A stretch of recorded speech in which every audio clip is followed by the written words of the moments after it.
Welcome, welcome, welcome. I'm still Dr. Arnold Nerenberg, licensed clinical psychologist, practiced in the state of California since 1974. I was licensed to walk upon this earth since 1981. So I tell people I'll soon be 82. Well, I'm not going to say that anymore. 82 today, 6 o'clock this morning in New York, 82.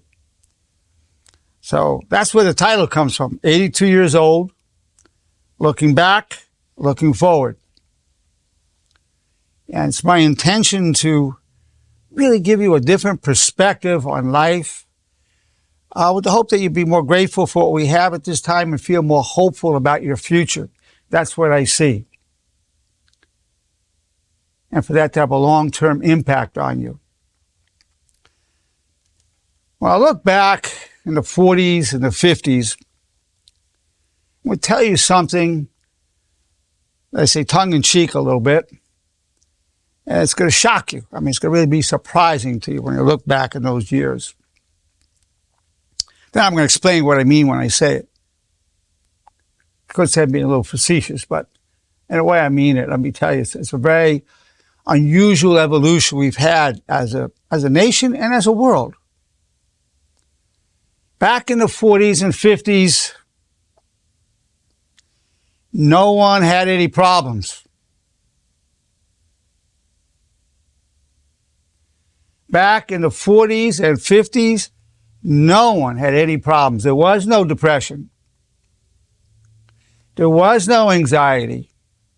No one had panic attacks. No one had a marriage problem. No one had a relationship problem. There was no child abuse. There were no molestations. There was no workplace harassment. It didn't exist in the 40s and 50s. I want that to sink in because you can't appreciate what I'm about to tell you, but I want you to hear it. Can you imagine what that took for a nation and the world? I mean, literally, there were no problems. Everybody was happy all the time, not just some of the time, all the time. Let yourself feel what I'm saying. Everybody was happy all the time. And that would be supported by your neighbors, the smiles, the school, government, the media, TV shows. Remember, Father Knows Best. The family had a problem, it's because Aunt Matilda was going to come and she's so bossy, it's a little hard to take. What are we going to do when Aunt Matilda gets here? That was the issue. Nobody was depressed, though, about it. No one was anxious about it. No one had a panic attack. And there were no shouting going on about it. Just Aunt Matilda's going to come, or what are they going to do? That just as an example, that's what was being projected.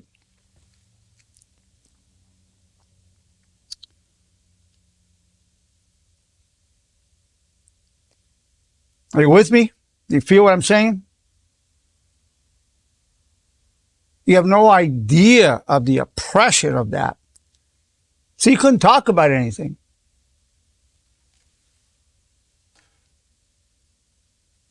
There was nobody, you couldn't talk about racism, which was rampant. It'd be really socially inappropriate to bring it up. I'm telling you, it was socially inappropriate. Couldn't talk about sexism and how men were favored in the workplace or in educational. It's really inappropriate. That's like, I can't tell you how inappropriate it would be to bring that up. Certainly can't tell anybody you've been molested. I mean, that is nuts. Nobody gets molested. You can't bring that up.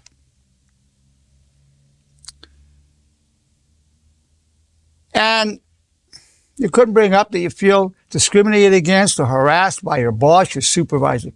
You just couldn't even say anything about it. Imagine yourself in that world and just think about that for a moment. Now, there were only two people that had a problem. Only two. If you had been alive then, you would have been one of them. You definitely would have been one who had some problems sometimes, not all the time. I mean, you're happy a portion of the time, but you would have been one of the ones that would not have been happy all the time like everybody else. One other person was not happy like everybody else. You know who that is? Me. So it would have been you and me, and that's it. Everybody else is happy. Just look around. Look, like, all smiling and chatting and talking about what kind of hairdo they're going to get and what they're going to do to their car, the job, and a new house, and whatever.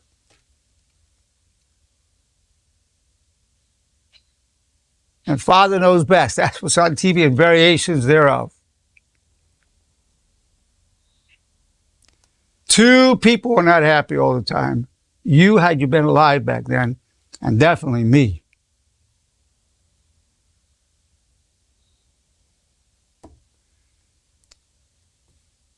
And you wouldn't want to be any different than anybody else. I mean, nobody else is anxious or depressed or having a problem with their job. You don't want to be the only one.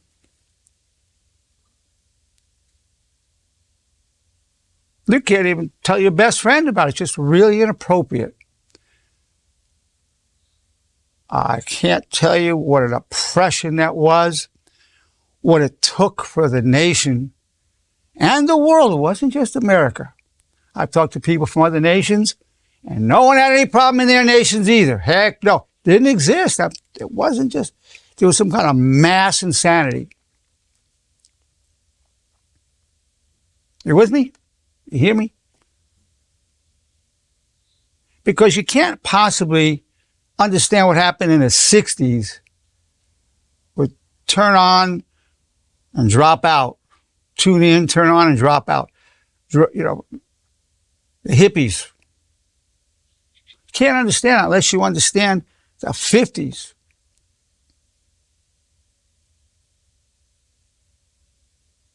Now, in the 40s and 50s, this nation, if you weren't a white Christian male, you were an outsider. I'll take it even further. If you weren't a white Christian happy male, you were an outsider. So you had to be white, you had to be Christian, and you had to be happy. If you weren't those things, you didn't fit in.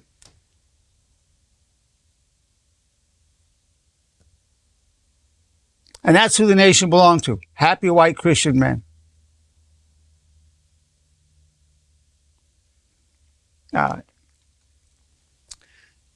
60s came, was an explosion. LSD, mescaline, psilocybin, marijuana, religion, spirituality from the East, long hair, the whole thing. It was bizarre. And I was part of that, living in a commune, all the rest of it.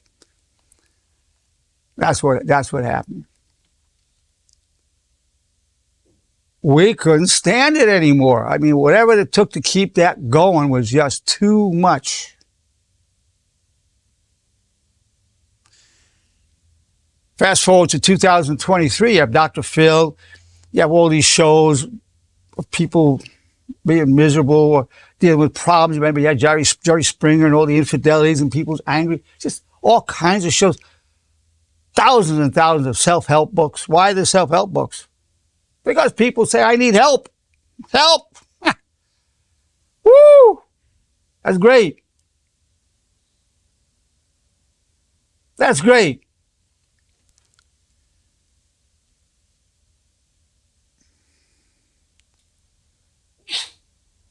Today, you're enjoying the benefits of being able to have a problem.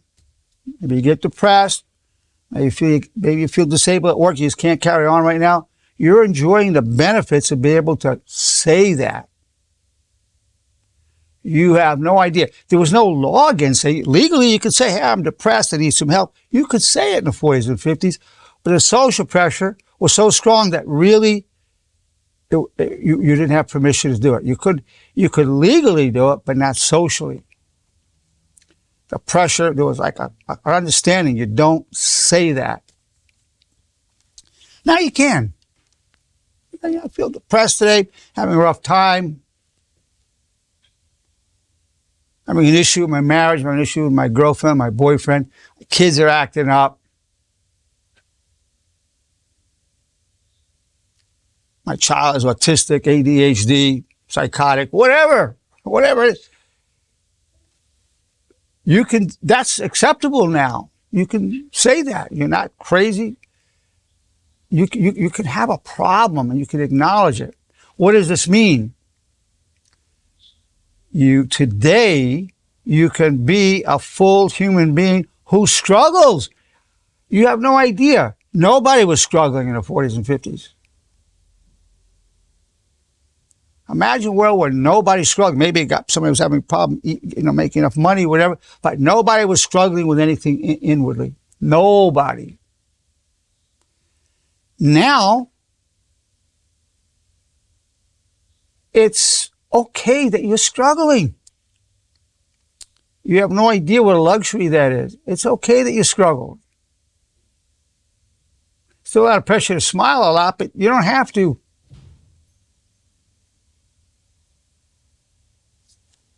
Wow.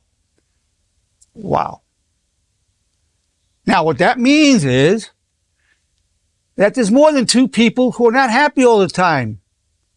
Before it was just you, if you had been alive then, and me. Now, it's more normalized. You can be a full human being who struggles and overcomes those struggles and even gets stronger from those struggles and gain some wisdom and compassion and can help other people. I've done my best to try to normalize it for you. People tell me what they get out of my lectures and videos and therapies. They feel they're not alone. You think you're alone. You have no idea how alone you would have felt back then. No idea. None. Not only what your neighbors tell you they were miserable, the media wasn't doing it. No TV show, nobody was miserable. You wouldn't see any sign of it.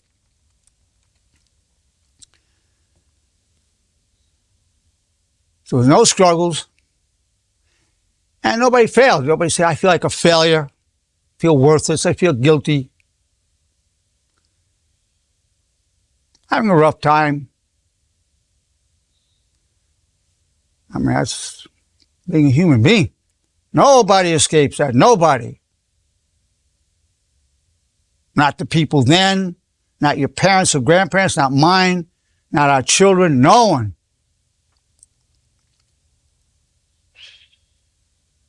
Oh, you have no idea. Now, before I go to some of the things, I just want you to appreciate where we've come from. Now you can talk about racism. Hey, there's a problem going on between whites and blacks. Hey, there's a lot of molestations going on, and there's a lot of sexual harassment going on. Hey, we can talk about that. You couldn't say anything then. The fact that you could even say, hey, I'm having a problem at work, I want to get on disability, you couldn't even say that then. Well, I don't even think they had this kind of disability for psychological. I don't even know if they had it if you had a leg cut off. That might have been tough to get something, but definitely for psychological it wouldn't have happened. And so it's permitted under the law, it's permitted under insurance to have these issues. So I hear you with my sissy, whatever. People have those feelings of feeling embarrassed, ashamed. I mean, a lot of my patients who worked for the last 10, 20, 30 years, now they need some time out because they're going through things. So there's still some amount of, geez, this okay. But you couldn't even ask for help back then, Rick. That's how that goes. Yeah, I feel like it is okay. I'm glad I did ask for help. I reached out, and I'm glad that you saw. I mean, hey, Rick, wait, let me interrupt you, Rick. See, you didn't reach out in a vacuum. Somebody told you they had the same problem. Contact Dr. Nerenberg. Is that right or not? That's true. That's true. So you were never totally alone. You knew at least one other person said, hey, I had a problem. I needed time out. I was going through anxiety, depression, whatever they told you. Isn't that right? Yeah.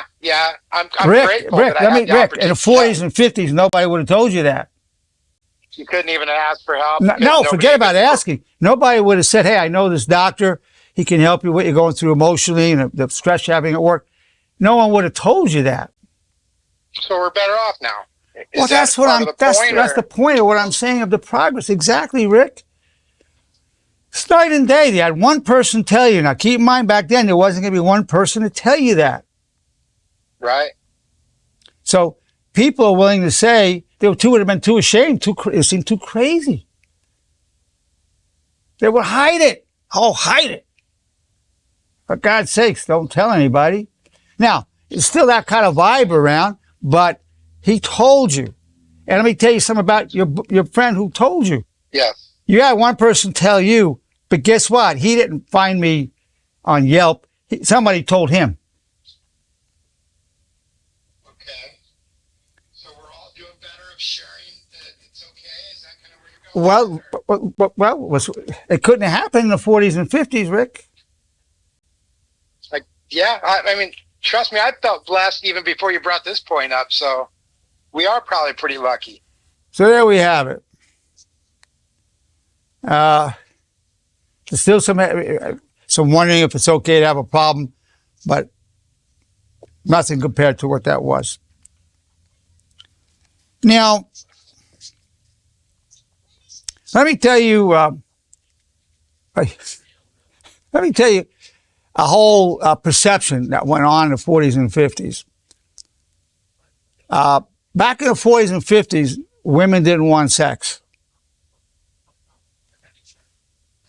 Women didn't enjoy sex. Women didn't have orgasms. Nobody even heard of a female orgasm.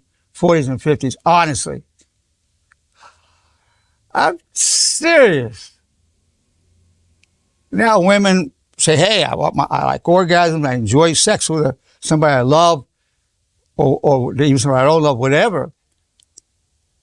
That was impossible. I mean, and women can get vibrators, give themselves orgasms, have orgasms during sex. I don't even think we knew women had orgasms. And definitely they didn't want sex. It was something that men wanted and men got. And the women gave it to please the men. I mean, that was the perception in the 40s and 50s. I know it sounds ludicrous. In 2023 sounds pretty ludicrous. But honestly, women did not want sex. And certainly it was certainly questionable whether they enjoyed it, wanted it, or anything else. They didn't need that sexual intimacy. They had babies and children, so they were having sex, but it wasn't something they really looked forward to or wanted. Come a long way on that. Now, of course, you know about racism. I mean, there's still issues going on, but you had colored-only fountains and colored-only restaurants and hotels and neighborhoods. I mean, it just goes on in the list. It wasn't hidden. Now you have people who can be racist. White only. Yeah. You say, you had places saying white only. It was, but we know about that now. And also we can talk about it now. You couldn't say anything about it.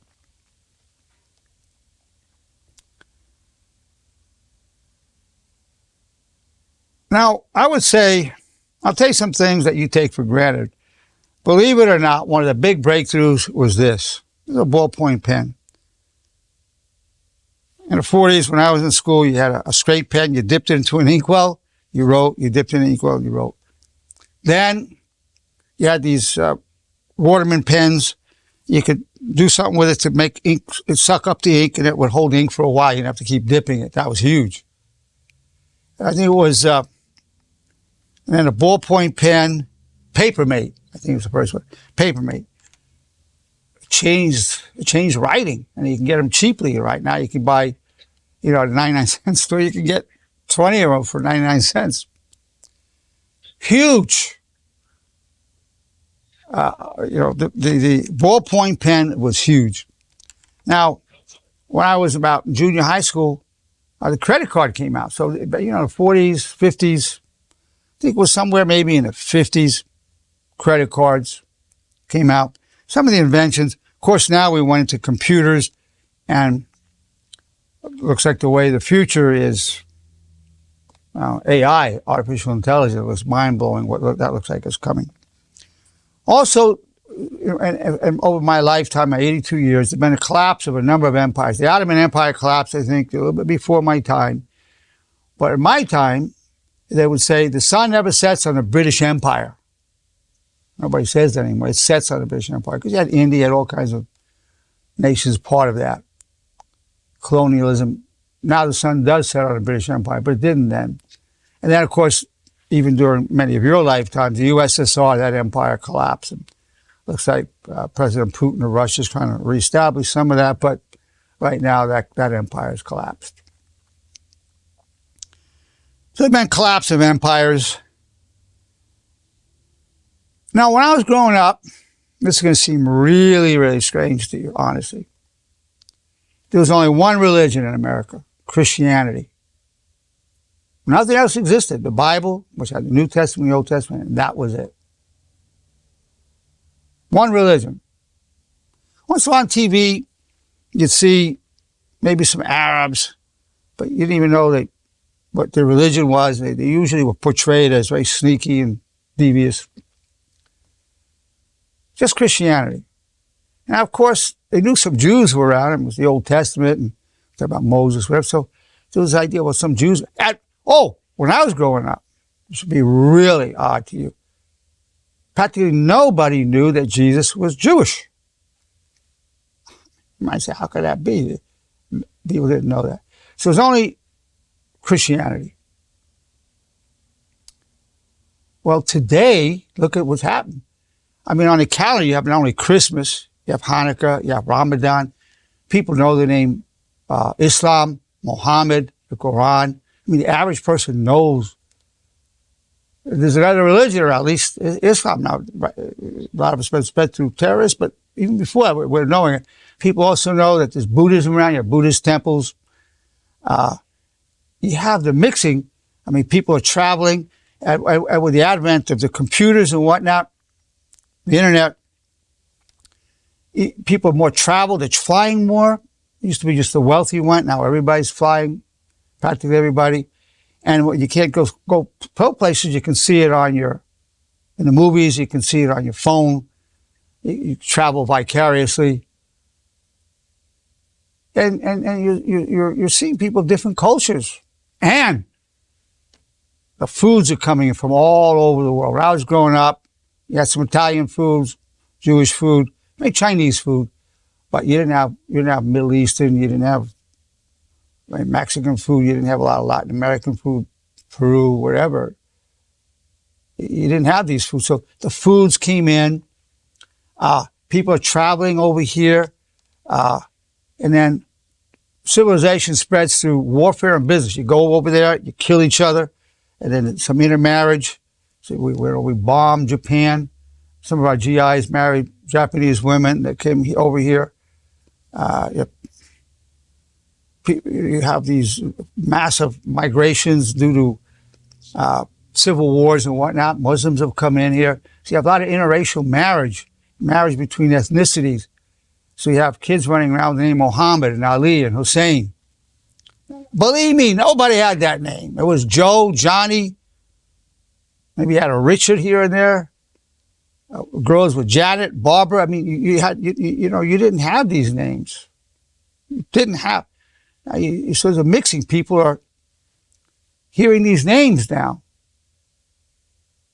You have no idea what a change that is. Interracial marriages, white and black and Latino, Asian and black. I mean, you name it. Just mix. In America, particularly.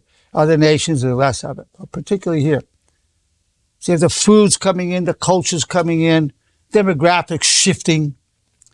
So now this nation belongs to all of us, not just white, Christian, happy males. It belongs to even miserable people and people of all races and religions and atheists. It belongs to us all. Woo! You have no idea what a difference that is. Because you could have been born in this country in the 40s and 50s, but if you want a white Christian happy male, you were an outsider. Absolutely outsider. Now it belongs to all of us. I'm not saying we don't have problems still. I'm just saying, what a difference. I'm just trying to give you a perspective of what the news doesn't tell you, because I don't think it would sell. It's night and day, the difference. You can have problems. You can struggle. There can be a dignity in it. Particularly if you're going to share your problems, it's good to say, and to feel I intend to come back much stronger than ever. So that way you can say, I'm going through this, that, and the other thing, but you know what? I intend to come back much stronger than ever. So that way you can share whatever struggles you have, and there's some dignity. Now, there's a big one. This is especially relevant for me being 82. 40 was pretty old in the 40s and 50s. I mean, it was kind of old. Remember when I was 27, I had a friend 40. I just said, wow, I never had a friend that old.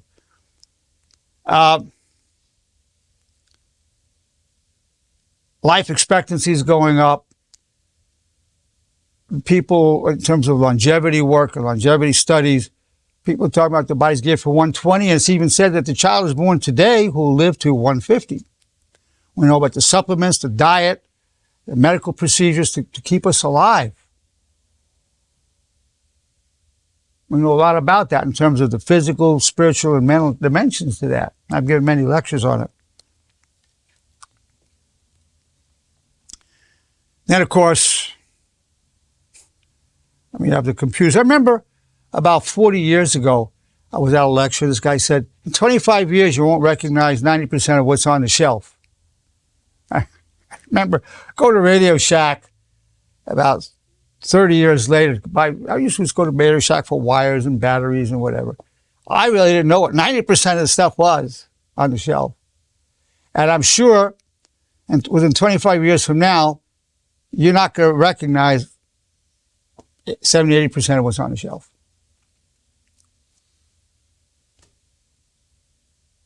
Man, I'm going to buy an iPhone. What's that? I mean, who knows what we'll have. I know right now there's technology around for virtual phone calls. And this artificial intelligence is going to be mind-blowing.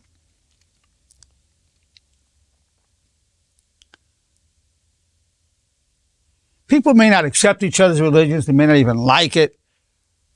But they're not shocked by it.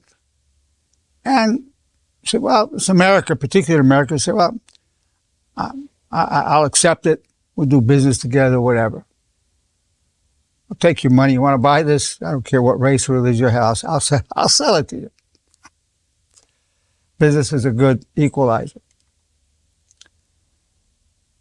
So there you have the progress. Now, as I said, looking back, looking forward, I can tell you where it's going. So I want you to see the progress we've made. I really want you to hear it. You're not going to hear any of the news channels, any of the newspapers. I'm telling you what I've seen. I'm not saying we don't have problems today. We certainly have more weapons to destroy ourselves more than ever. Many issues. And computers can be used for hacking and all kinds of destructive purposes, stealing and so forth. But the knowledge explosion, you just go to Siri or Alexa or you Google something and it's all at your fingertips. For God's sakes, it's shocking, totally shocking, the knowledge that's available, the facts. Where it speeds up any research you want to do, any investigation. Amazing. And you can join groups on any topic, and there'll be people from India, England, China, I mean, maybe not China, but almost any place else, America, Mexico, Canada, France, all over the world. And you meet people all over the world in these groups. I have a buddy who gets involved with these headless groups. He's called, the non-duality groups. He's got people from like maybe 15 different nations. Maybe 30 people come in from 10 to 30 different nations. I mean, and you meet these people who are similar to yourself in many ways. It's all, there it goes. I mean, it's amazing. So, where is it all going? Because all you hear is gloom and doom. We're going to bomb each other. I'm not saying we won't, but I will say this. If you really look closely at what it is, I'm going to tell you what our future is. Make no mistake about it. Our future is recognizing the oneness of humankind. Recognizing the unity of humanity. It might take 100, 500 years, 1,000 years. But we know we all bleed red. We know we all have the same struggles. We're seeing in real time what's going on with each other. We're mixing and intermarrying and eating each other's foods. It's going to the golden age of the recognition of the oneness of humankind. So what religion you are, or if you're an atheist, doesn't matter. That's the direction we're going. The truth of that can be denied. It takes a lot of falseness and lies that can't survive to deny that. Can't survive it. The truth will eventually peek its way through. People can try to shut it down. The oneness of humanity, that's where we're going. The oneness of humanity. Oh, look, we might destroy a lot of people before God. Look, Vietnam, we killed millions. I mean, it was just slaughtering each other. Now we go there for vacation. Who are the most patriotic Americans? The Vietnamese who came over on a boat people and the others. It was a great love affair, business, warfare, and then do business. This is an example. I mean, Germany was the biggest threat around, Nazism. The same side of the thing, a democracy. Repentant for all the anti-Semitism. Still have some knuckleheads there, but you still have, but as a nation, there was a shame and a repentance. A democracy. A danger, a menace to the world, a democracy now, and prospering. So you see, we're moving in a direction of oneness, a golden era.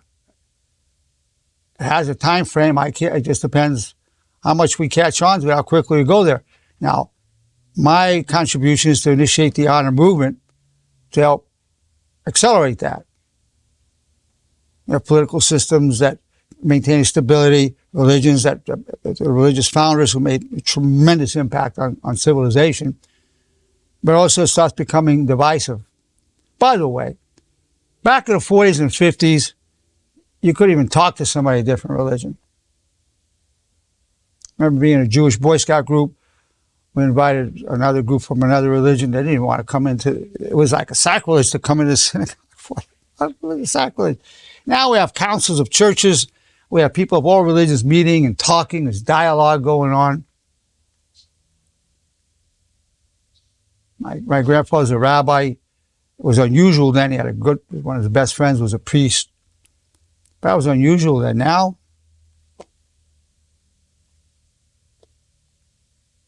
from the biggest anti-Semites when I was growing up were Christians. Now, I mean, there's so many Christians for Israel, never again to the Jews. I mean, it's just bridging those gaps. Now, as divisive as religion was, it's not as divisive now. Go figure. Now it's politics. In America, anyhow, politics. I mean, the political divide is extremely hostile. Right now we're dealing with that issue, but we're still one nation, very divided on these political issues, and not only the issues, but on each party. And you have different news stations that really favor one over the other. And I gave a lecture on an honorable way to deal with that. So the honor movement is an attempt to accelerate the recognition of the oneness of humanity. We have Latino, white, black, Asian, Native American, all races, all in this. Because people will talk about honor. They don't want to talk about religion still, but they will talk about honor. No problem. All right, I've thrown a lot at you. Particular thing about how we went from no problems to it's okay to have problems, and then some of these other issues. So I'll open it up to anybody who wants to ask something or say something. Hi, doctor. Doctor, how you doing? Good. Who is this?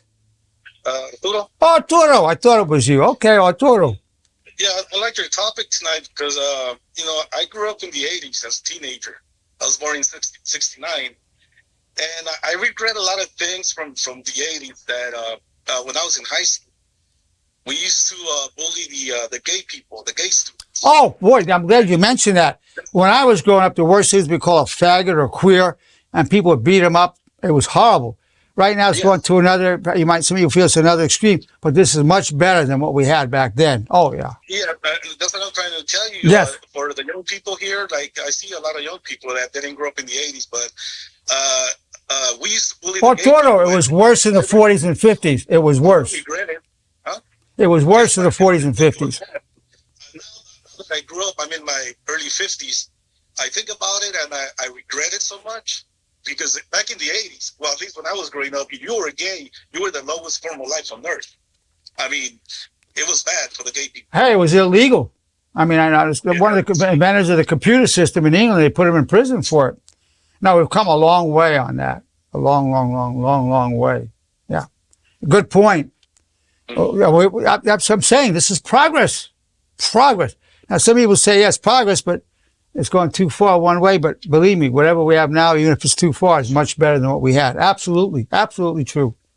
Glad you brought that up. Thank you, Arturo. Thanks, Doctor. Good point. Optimistic about the future. I just want to throw that in there. I like that you're talking about, how it is progressing and getting better, it seems like. So I'm optimistic about it. And also technology is advancing and accelerating. So hopefully we can come back to humanity maybe more, at some point as we get more technology. Well, there has to be honor. Without honor, this technology can be used for really destructive purposes. Or it could be used for tremendous positivity. Yeah, absolutely. Yes. I got a question, Doc. Yes, Hassan. So you went over a couple of things in this topic, and basically have explained to us the difference between back in the days and now these days, lifestyles and life-wise as well too, right, Doc? Correct. So my question is, what changed between now and then? Well, what changed? If you don't mind me to interrupt, I apologize for interrupting. Go, please. I want to also add this. That keep in mind what we have now these days in our hands, it should move us up to a way better level. But yes. Eventually, we're going down. Well, so what changes? Well, what I would say, look, people have more knowledge now and more acceptance. They may not like everything, but more acceptance of the diversity, religion, race, ethnicity.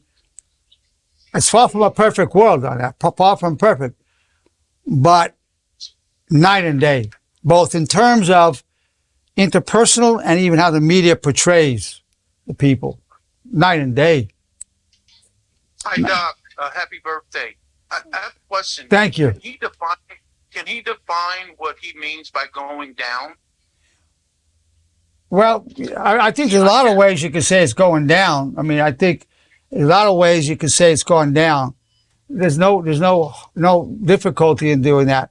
You could talk about the racism. You could talk about people actually not really communicating with each other. Whatever you want to say, it'll all be true. And all you have to do is turn on the news and you'll see, oh my God, the world is collapsing. And it'll all be, that's there. I think it's losing the bigger picture of the progress that we've made. Are there serious issues going on? Yeah. Now keep in mind, there's a lot of loneliness now, particularly in America. It was more lonely then. Why? Because you were one of two people that weren't happy all the time. You know how isolating that is? You were miserable. You had misery, and I was at times, but nobody else. Supposedly nobody else. Now you've got some issues. I have some issues. This guy has issues. We all have issues. As well as we're working on it, we have our good moments.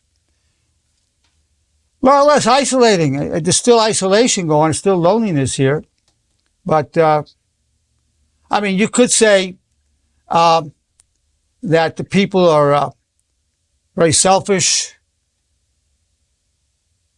People are very self-centered.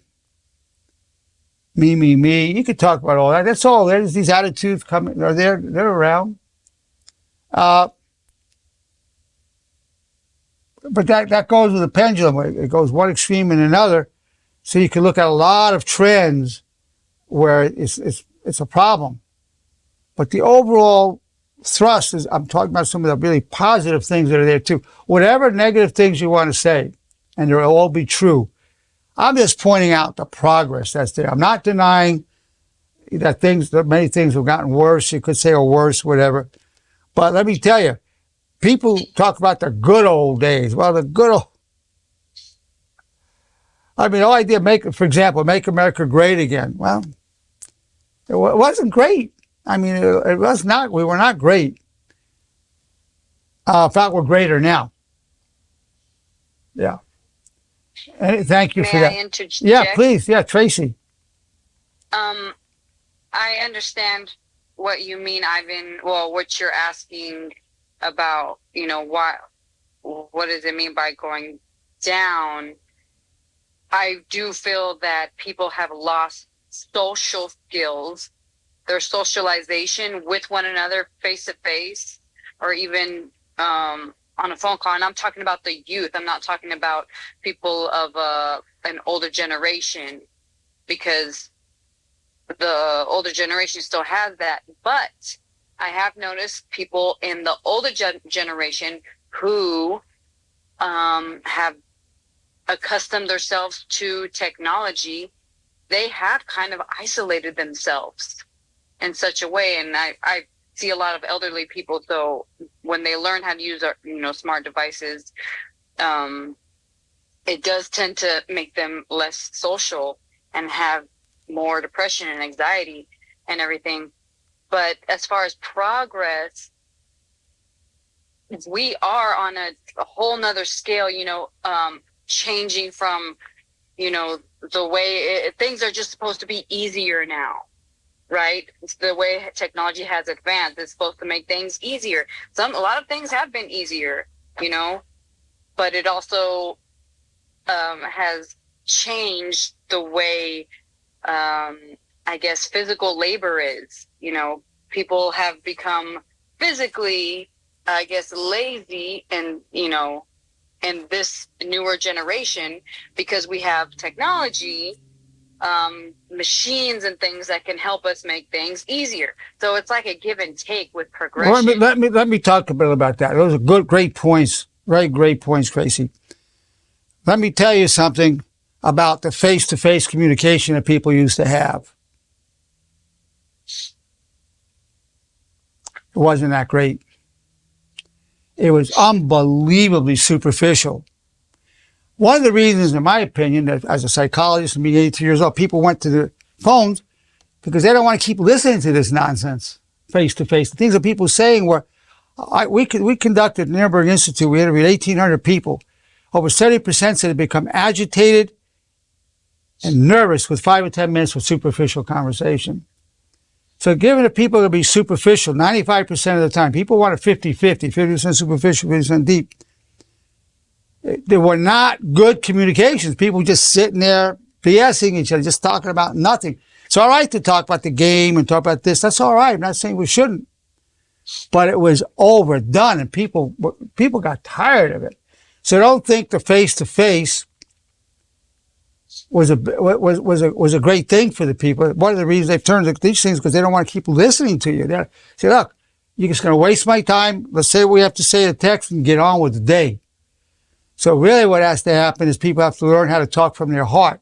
What do they really think about life and death? And what do you think about racial harmony or disharmony? And, what do you think about educational system? You got to talk about something with some meaning to it. People hunger for that. They don't know how to do that yet. Well, the Honor Movement has programs for doing that. Those conversations that took place face to face were squandering a great human resource, which is words. So there is that side of the coin. We lost the face to face a lot, and don't think it was a great thing. It was not. People were agitated, bored by each other, bored out of their minds with each other. And, I mean, people, what I saw growing up in the 40s and 50s, people communicated for one reason, primarily. One word: entertainment. You talk, you ha ha ha ha, talk some more, ah ha ha ha ha, talk some more, ah ha ha ha ha. You go, what the heck are they laughing about? People be laughing. That was the thing. You entertain each other. Tell each other stories, what you do, ah ha ha ha ha. Well, a little bit it's all right. I'm not saying it's a bad thing, but come on. It was not a good, the face-to-face was not really inspiring each other, was not educating each other, was not solving issues of societal problems. None of it. None of it. And people were really tired of it and didn't know how to come out of it. So you need to know that about that. But at the same time, that's also going on. People getting isolated in the other way as well. That's also there. True. Okay, so I have a question. Being a person of your age, what would you say when it comes to the progression of love? Do you feel that more people loved one another better or more genuinely from back then until now? Absolutely, yes. You know who they loved? People like themselves. They don't love somebody outside that little clique. It's a more universal love now. What that's there. Oh, yeah. You know, it was just for your type, your race, defined by race, which is, white or whatever race you are. But that race, your religion. Oh, I love my fellow white men. I love the Christian people. I love, whatever. And these others, well, they're outsiders. Well, hell, they worship the devil. Let me tell you, there was a lot more animosity between the groups. I would call it the antithesis of love. Well, that intense dislike of each other, it's more, you got politics, Democrats and Republicans, strong dislike now. But it's not so much racial, ethnicity. It's still there, but a lot less. Oh, yeah, a lot less of that kind of disliking of each other. So I would say ultimately, it's okay to say I love you more now. I think, hey, listen, when I was growing up, nobody said I love you, just so you know. I'm not saying they didn't show love, buy you something for your birthday, take you out to the park, whatever. Nobody that I knew of said I love you. Just didn't happen. It's common now for people to say that to each other. It's okay. And definitely, if one man said it to another, well, back then being a homosexual was the worst thing. So one man would never say it to another, or one woman would be less likely. Certainly a man to man. A lot of guys say, hey, I love you, bro. I mean, it's all right now to have that love. It wasn't okay to have it. So I understand where you're coming from. You might think there was more love back then. Not really. That's an illusion. What about the progression of love through songs? Because there were more heartfelt songs back then, and now the songs, the topic of songs have changed so much. Absolutely true. But let me tell you. Since the beginning of time, there has been racism, or at least bias between, the Jews and the Gentiles, and, even to now. So in a way, we haven't progressed much from the beginning of time as far as, I guess, segregation. Well, let me tell you about the songs. You're right in one sense. I mean, some of these songs, kill the bitch, shoot the cop type of stuff that came into it. I mean, yeah. But if you want to talk about the content of the songs that I grew up with, it was all heartbreak. They sang about love and betrayal in love. Oh, she left me for my best friend. I lost my love of my life. There goes my baby with someone new. I sure am unhappy, Oh, it was all mostly love songs of a broken heart. Yeah, that's what it was. So if you want to talk about a change, it went from some of this broken heart, she left me, I lost my baby, a million variations of that. Yeah, it was about love, betrayal of love, Heartbreak. That's what the song was popular. I happen to like the songs. Yeah, but it was heartbreak songs. And you still have that, still very popular topic. But now the 60s started getting into the idea of a brotherhood. Some of the songs started coming to another level. And I don't want to something else right now. But you're right about the music. But don't think it was a lot more love in the songs. It was not. Except for heartbreak and betrayal. You listen to them, that's what they were about. I mean, and they were very catchy. Yeah. That's what they were about. Love. It wasn't how much, oh, I love you, I die for you. You know, it wasn't that. It was like, you betrayed me, you left me, I'm heartbroken. How am I going to live? I can't live without you. That's what it was. But it was a good point, so I'm glad you brought up this thing about the music. Look, let me tell you something. Anybody wants to make a case that things have gotten worse, I'll be the first one to agree with you in some ways. A lot of bad things are happening. But I don't want you to lose sight of how much we've improved. I'm not going to deny that there's serious problems going on in the world, in our society. Serious.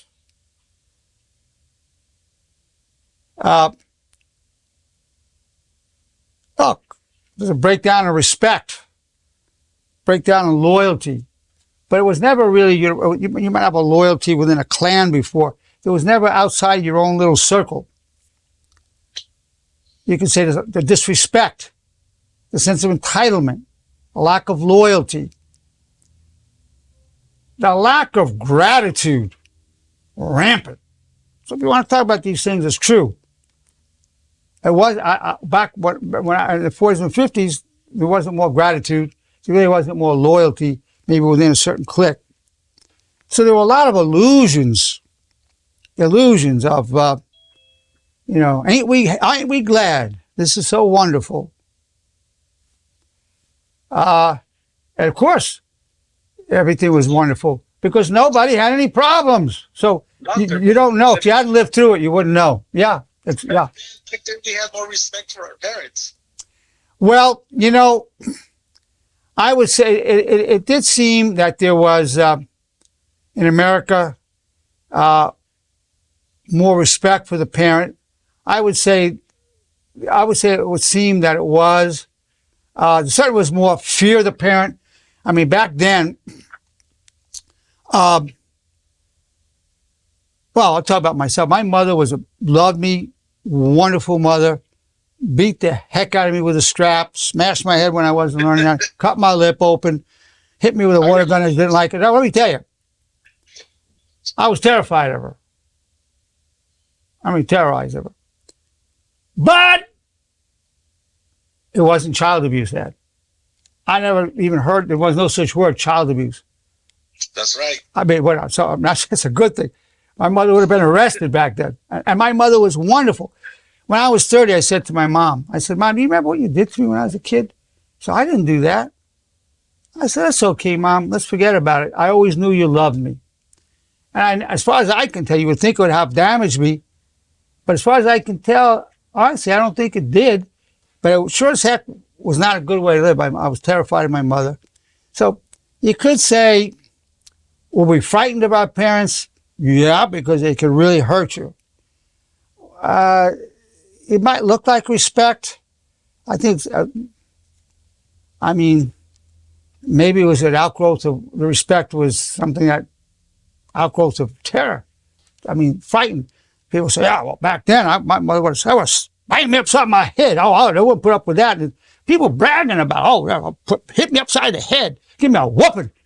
And that was a good thing because look how good I turned out. I was whooped. Now the kids are spoiled, you can't whoop them. Well, back then, even a teacher could hit you. Well, highly questionable. Highly questionable. And you got to beat people, you got to beat little people into respect. Well, I don't know. Is that worth? I can't honestly say it's a good thing. It looked like respect. I'm not sure that it was. Now, other societies, for what I see in the Middle East, it looks like kids do respect their parents. I'm not sure that all the dynamics went into that. It's certainly societally reinforced. I'm not qualified to comment. I'm qualified to say what I saw in America. I know that Chinese kids, Asians, a good part of Asians, they're humiliated into success, humiliated into it, embarrassed and shamed a lot to succeed. So they can look like they respect their parent. Well, they got beaten psychologically, terribly, awfully. So, if you want to, it's a toss-up whether there's been a breakdown of respect or a breakdown of being terrified of your parents. Hard to say. Look, I'm all for parental respect. That's big. I don't know if we ever truly had it, and I'd like to see us truly have it in a real way. Yeah. I'm giving you a perspective, most where I'm competent to comment, which is about America. These are all great comments. I'm really glad you're bringing up these questions.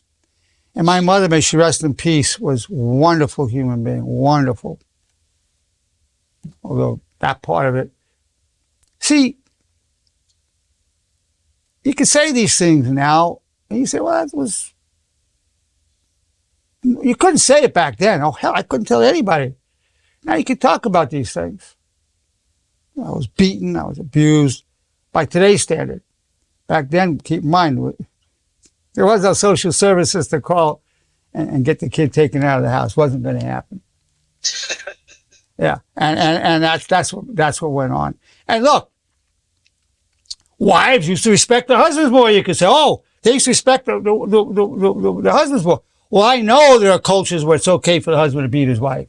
She gets out of hand, beat her. So it looks like she's respecting him. Well, he beat her up. And I know it's acceptable in many cultures. I know that for a fact.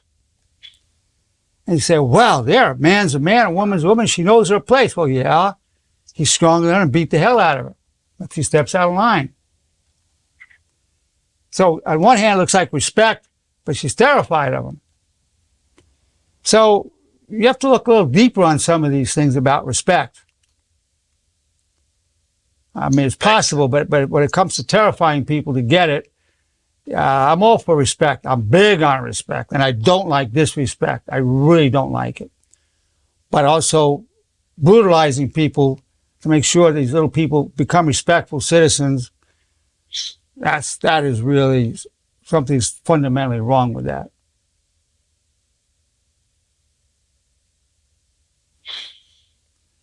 Good comments. I'm really glad. These are wonderful, wonderful points you're all bringing up. I'm so glad that I'm 82 years old. I have a picture to show you. The picture I'm trying to show you is as bad as things are today. You can tell me how bad it is, and I won't disagree with you. As bad as it is, it's a hell of a lot better than it was. Hi, Dr. Nerenberg. It's Bernice. Oh, hey, Bernice. Hi. Happy birthday. Well, thank you so much, Bernice. I appreciate that. You're welcome. I really enjoy this talk today because it's exactly what's been on my mind. It's kind of weird. I think it's something I think about pretty daily, the gratitude I have for people whose shoulders I'm standing on, Well, that's one of the reasons that I think you're such a wonderful, beautiful human being. That's rare. The fact that you have that should be a natural thing, and as part of the way of honor. That's how it should be. Rare. Thank you. Yeah, like even some of the celebrities today who are taking a stance and saying, you know what, I mentally have issues and I'm famous and I have so much and I'm so revered and I have money and I still have problems. Like, that's huge. You know what I mean? Like, to be able to look at Selena Gomez and she's talking about openly having being diagnosed with bipolar disorder. I'm glad you mentioned that, because in the 40s and 50s, no famous person had any problem at all. Oh, no. And they, of course, had problems. They, of course, had so-called no problems at all. They were happy like everybody else all the time. Right. And for a celebrity to come out and talk about it so openly and, do a documentary about, her crying openly and and her struggles. It's Listen, that beautiful, and I'm just- pastor, I forget her name, Joyce Brothers, I forget what her full name is. She talked about how her father raped her, molested her. I mean, it's talking about she based her sermons on something. I mean, that couldn't have happened in the 40s, 50s. That would have been like too much. But go ahead, please. Yes. Yeah. Speaking of, I did read a book about a woman for a class once where she was like heavily molested by her father and abused by him, by day, by night. And, she wrote a book about it, and she was like one of the first Miss Americas in the world, or in America. She was like maybe the fourth or the fifth. And she wrote a book about it. And, it's like only years later with the progress that we've made in society where she could feel that she could come out and say something about it and live her truth and tell her story and help other people. And that's standing on her shoulders. We're standing on her shoulders. That's exactly right. Shoulders, yeah. And so I'm just so grateful. And, there's so much to talk about on this topic. And I love how, we're seeing it from your lens where you're like, I've been there, I've seen it, and this is the progress we've made. And although we do have problems now, and we're in this uncharted territory of like AI, it's different. It's going to take some navigating. We're gonna have to figure out. There's going to be hiccups with it, and so we just have to move forward and see where it takes us. But I feel like we're living in the greatest time at this moment, because even in the medieval times, you could be a witch, just for owning a cat, or Burned alive. Exactly. So I feel like what I do envy though is the simplicity of the 40s and the 50s. There wasn't so much grabbing at your attention. There wasn't so much pandering to your mind, like pay attention to me, pay attention to that. I kind of wish for that stillness. The slower pace. I feel like, yeah, but here's the thing. The society was less grabbing you, but everyone's had those thoughts, those really negative thoughts going on. I mean, really bad thoughts going on. Oh, not everybody, just me and you, if you were alive, then just two of us were having, nobody else was. That's the image of what was going on. You knew you weren't totally okay, but everybody else looked fine. We all were having those, our minds were not at peace. We were never at peace. It might look like life was slower outwardly, but inwardly, we weren't peaceful at all. Not at all. mm-hmm. We were all agitated. Yeah, I could kind of see that, like, more in your head, more in your thoughts, perhaps, about your anxieties, and you're not, and then there's no outlet, and that would really, like, eat away at you. You couldn't even tell your best friend. You couldn't tell your mother, your father, your brother, your sister. I mean, no one was saying these things. Yeah, and I recently had a situation where I was shocked. Like, I was genuinely shocked when I went to see a doctor, and she was reviewing some of my blood work, and she was like, you know what? I think you just need to pay attention to your stress and your diet.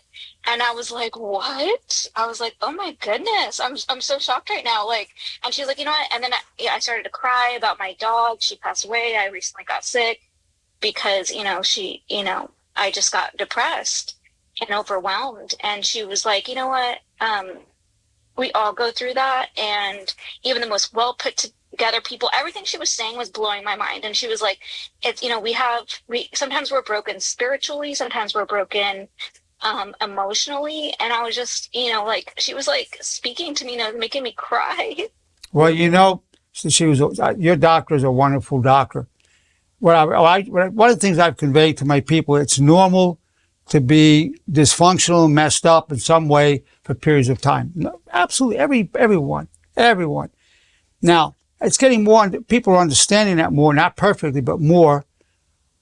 But that understanding wasn't there at all in the 40s and 50s. You have to understand that. Not at all. Your doctor in a million years would never said anything like to you back then. Absolutely not. Yeah, I almost felt like I was like in a futuristic, like, oh my goodness. Like, I definitely had that moment where I was like, in the back of my mind thinking, this would never happen. You know what I mean? Like, this is like Not in the mind-blowing 40s and that she 50s. was- Now she's just Yeah. laying out reality. Yeah. Believe me, she herself knows how anxious she gets. Look, I don't tell my patients you're not going to be anxious, depressed, and stressed. I have episodes where I'm not doing that well. But I do tell everybody you can deal with it honorably, which will make you more resilient and come back with more compassion and wisdom. But I'm not going to tell you, boy, follow my system of psychology and you're never going to be depressed, you're going to be anxious, and you're going to be happy all the time. No. But I will say there's no such thing as true happiness and true peace without honor. It's a necessary condition, but it's not sufficient. You can live an honorable life and still be miserable at times, but you'll come back faster. So the idea of Shangri-La, this paradise on earth all the time, it's just not there. It's an illusion, and it was really big. That illusion was big. If you would have seen the amount of false smiles that went on, ooh, what are they smiling about? What are they even laughing about? That's what's going on, rampant. Just rampant. And I have to say, even within the last 10 years, like, from being in my early 20s and seeing just like the changes that have happened from then to now is huge, changes within my company where I was like, wow, I would never get away with that 10 years ago. Like certain things were like What specifically were we talking about you wouldn't have gotten away with back then? There's just like there was like hair requirements, like you had to keep your hair a certain way. Oh or, yeah. Dress code and all the rest. Yeah. No, code, you could make your hair green. A lot of places still can't fire you, or if you can't discriminate against you for it. You can have a nose ring, and they got to hide it. They can't use that against you. Or like in schools, like I was recently registering, and the amount of ethnic names that I was seeing was like amazing. I was like, wow, this is Rivera's to choose from, and Okinawa, and all these different Listen, it belongs. This country belongs to all of us now. Believe me when I tell you, it belonged only to white, Christian, happy males back in the 40s and 50s. This is a different country. And people think we went downhill. Not at all. Yeah, and just, hearing white, Christian, straight men say the things that you're saying, like I took a class where a white, straight, Christian male was speaking on diversity and prejudice and discrimination, and I was like, wow, that's also huge. You know what I mean? He was talking about interracial marriage. That wouldn't have been possible. White people have come a long, long way. But also it was forced. I mean, Southern California, a lot of Mexicans here. So I tell people, hey, if you have a problem with Mexicans, you better get over it, because guess who your kids are going to marry? They're going to have grandkids running half Mexican. I mean, my daughter lived with a Mexican guy, and, one of my 5 daughters. That's what's going to happen. And you welcome in, or you can welcome it or not. That's what's going to happen. There's a mixing going on. So, people are actually being forced to say, well, all right. Then they find out their nephew is gay. What, my nephew? All right. Here's my nephew, my sister's brother, son. All right. I mean, it's not like they say, wow, I'm so happy about these things. Like, all right. You can't be super happy about it. You say, okay, I accept it. That's the first step. And of course, when you see grandkids running around of mixed ethnicities, then you say, well, these people are all right. These people are okay. I like them. That's what's going on. So it's like this falling of these divisions. We're coming a long way. Yeah. We're coming a long way. Person might say, look, I don't really like these people, but we got to make peace with them. They're all around us. We got to do business with them. We got to deal with them. Make peace with them. That's what's going on. And I really appreciate your optimistic point of view of it sounds like unity. Like we're all just we're heading towards the brotherhood and sisterhood of humanity, one human Yeah. family. It can't be denied anymore. You know, the differences are small compared to the similarities that we all have as human beings. You have some holdouts. You've got some people that are really determined that they're different, they're better, whatever, they're superior, you know, whatever. You've got that going on, but can't deny the oneness of humanity. Just can't be denied anymore. And that's the direction we're going in. And it will manifest. The time will come when all these artificial barriers between us will come down. I can't tell you the time frame. To the extent that people truly turn to the spirit of their religion or truly turn to a way of honor, it'll be speeded up. It's going to happen one way or another. We may have to bomb the heck out of each other first, kill each other, and then come around and you know, love each other. Either we got to kill a lot of each other, or we're going to make it a little bit easier for ourselves. Looks like right now, some of the, you know, the lust for power and self-interest, I think there probably has to be a lot more upheavals and suffering, unfortunately. But all we could do is bring the way of honor to the people. Honor to the people. Well, thank you for your optimism, and you know, you're letting us borrow your lens, you know, and being able to see where we came from and where we're at. Now, it's my pleasure to do that, really. I mean, I was looking forward to meeting with everybody tremendously to share this perspective. And I knew some of it would be surprising because we all know how terrible it is today, right? Everybody knows, you know, the ways that we've degenerated. We all know that. But there's another story. I'm not going to deny that story, but there's another story too going on. Thank you. Thank you for that, Bernice. Thank Wonderful. you. Wonderful to have your input as always. Anybody else have anything you want to ask or say? Doctor, when you were talking about pens, ballpoint pens. Oh, yeah.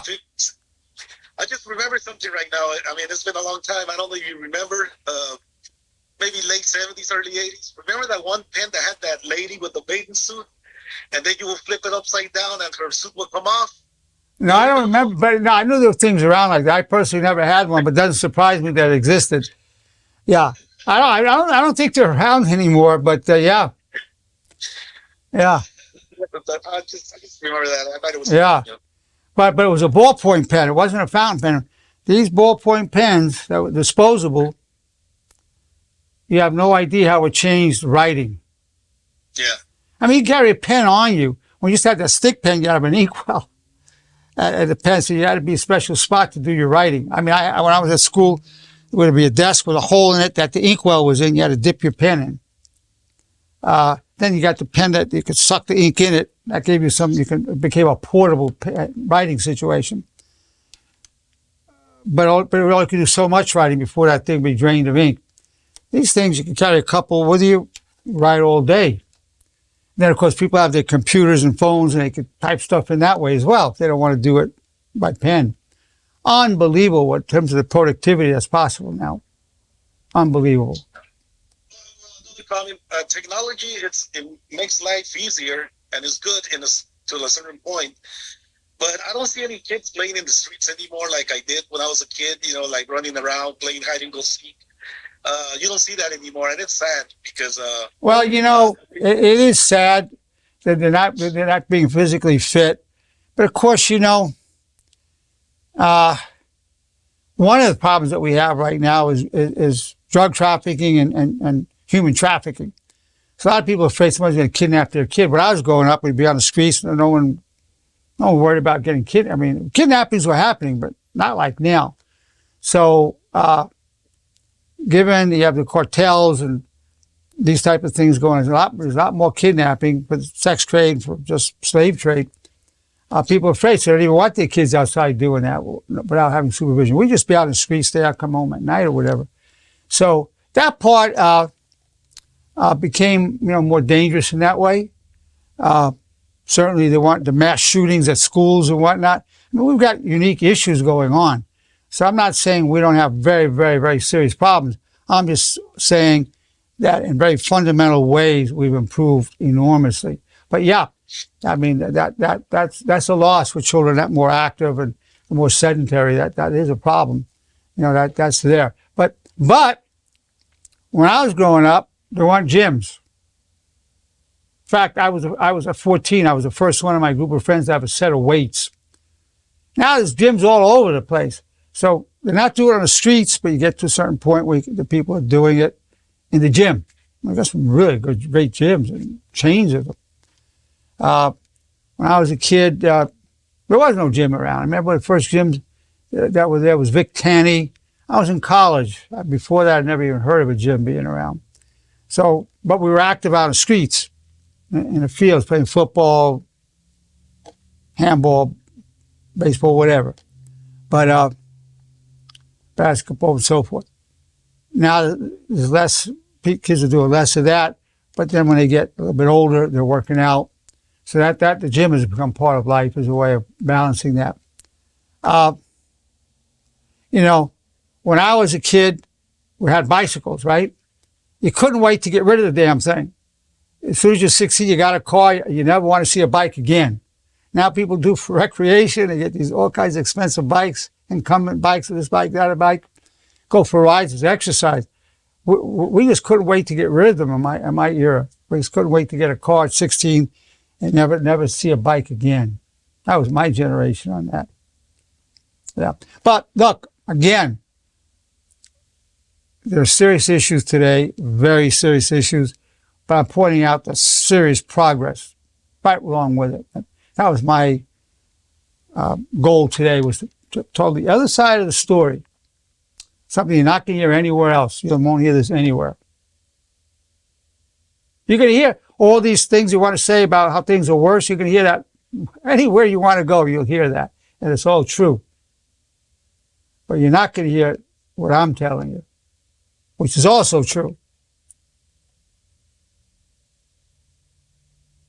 Hi, Dr. Nerenberg. It's Christy. Hey, Christy. Hi. I was wondering what you're going to speak up. Happy birthday. Oh, thank you, Christy. Thank you so much for this. It's so interesting because I think even though we have all of this uncertainty, we also have a lot of people that are embracing people's differences and diversity. Yep. And yes. I think we see this in our media, in the literature, in movies, and television shows. Yes. These people, it's not people who are those cookie cutter perfect lifestyles. It's people that are different. They're interesting. They have a story to tell. They have real problems. And the thing that draws others to those is they see those people and they see their courage to, identify with their own differences and embrace those in an effort to kind of whatever. Christy, you're so right. Happiness. You watch a movie, you always see white and black buddies hanging off. You see interracial marriages there. You see a gay couple. I mean, it's in every movie you see. Any movie you see is there. It wasn't there before. Right. It was not there.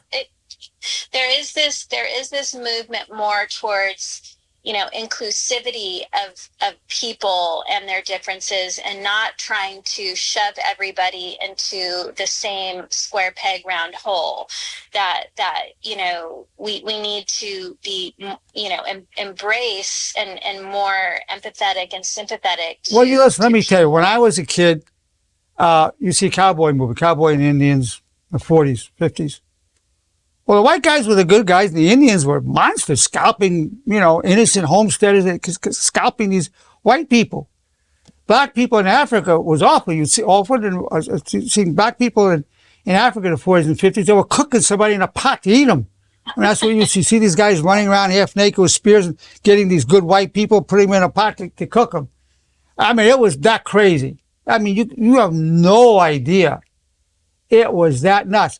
And the Muslims, they were just sneaky, conniving people doing, cowardly people. I'm telling you, that's what was portrayed in the 40s and 50s. You have no idea. When I tell you this was for, to be in this country, in America, you had to be a white Christian, heterosexual, happy male. That was it. Right. So Exactly. I'm telling you, this is what the movies were. And that's what you saw, and that's what you grew up on. Yeah. Yeah. So what you're saying is right. The media is reflecting this, the people, and the people are reflecting the media. Exactly. Yeah. Very good Thank point, Christy. Very good point. You always make such great points. I'm Thank you. grateful to you for that. Very, very good. I mean, it's humorous. When I described what I saw in the 40s and 50s, it's humorous now. Right. It was so ludicrous, it's humorous. But that's what was out there. I'm not Yeah. kidding. That if you look at the old films, that's what was going on. Doctor, I kind of like to always go back to what am I here for? What's my honor about? It's my kids, and Yes. my relationship with them. Where do we go from here? What do we leave to our kids? You're talking about the last 70 years. Well, Accelerate. what we're trying to do is leave a legacy of honor. Those of us in this little group, we're a small number of us right now, a legacy of honor. We have the honor movement going. We'll see, we'll see how far it goes. But meantime, it's here. The legacy of honor is what we want to do to pass this on to our children. And that's where we go from here, bringing honor into ourselves, into our families, and bringing it into society. And if not us, who? So we're a small group. There's about maybe 1,500 that have taken the place to be disciples of honor, maybe 100 that gave the opportunity to become devotees of honor. Well, you have maybe a few thousand people following the way of honor. We're small. I mean, terrible, very small number. That could change. You make it sound easy because it is a simple answer. Well, it's easy, but let me tell you. But it's harder not to live a life of honor. Remember how we talked about that? It's really, you really create a lot of bad consequences, bad karma when you don't follow this way. But a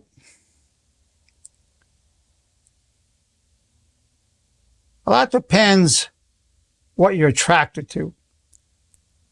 Look, people eat food that's killing them. And they know it's killing them, but they're attracted to it. They have an appetite for it. Look what people put in their shopping carts in the grocery stores. Candy, lots of alcohol. I'm not saying I'm against some issues with alcohol. A lot of alcohol, a lot of candies, cakes, fried stuff, canned stuff, And they know that some of these foods are bad. I can give you a lot of stories like this. They know it, but they're attracted to it. People smoking. They know it could kill them. They still want to smoke. So we have people attracted to destructive foods, destructive way of life, destructive thoughts. I mean, people like getting mad. They feel strong, power. I'm angry as hell. I like it. So if somebody has an appetite for that, this could take a while to develop an appetite for healthy foods. It takes a while to have an appetite for honorable thoughts. It's doable, but you have to have an appetite for it. Well, it's been my pleasure and my privilege, truly, to present to you 82 years old, looking back, looking forward.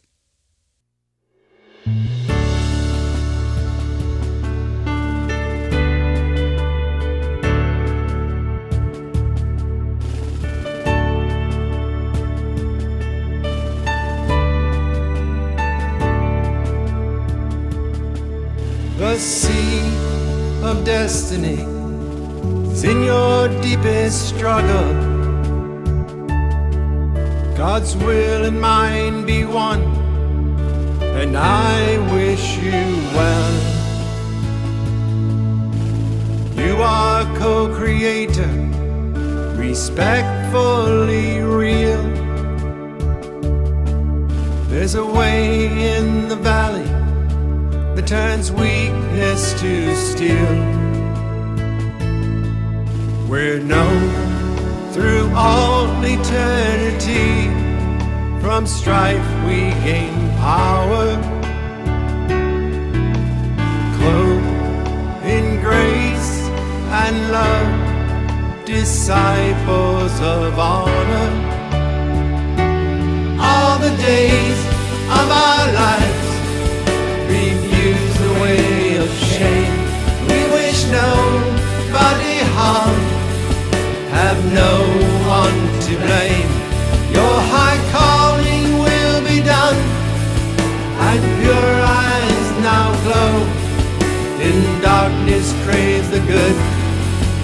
like waters from the desert flow.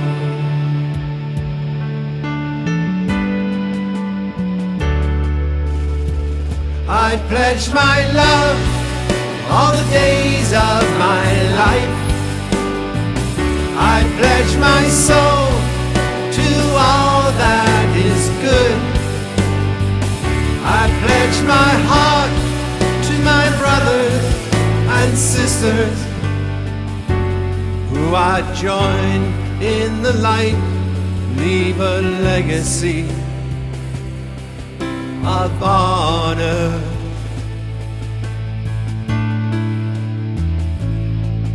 We're known through all eternity.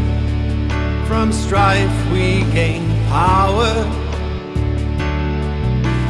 clothed in grace and love, disciples of honor. All the days of our lives refuse the way of shame. We wish nobody harm, have no one to blame. Your high calling will be done, and pure eyes now glow. In darkness crave the good, like waters from the desert flow.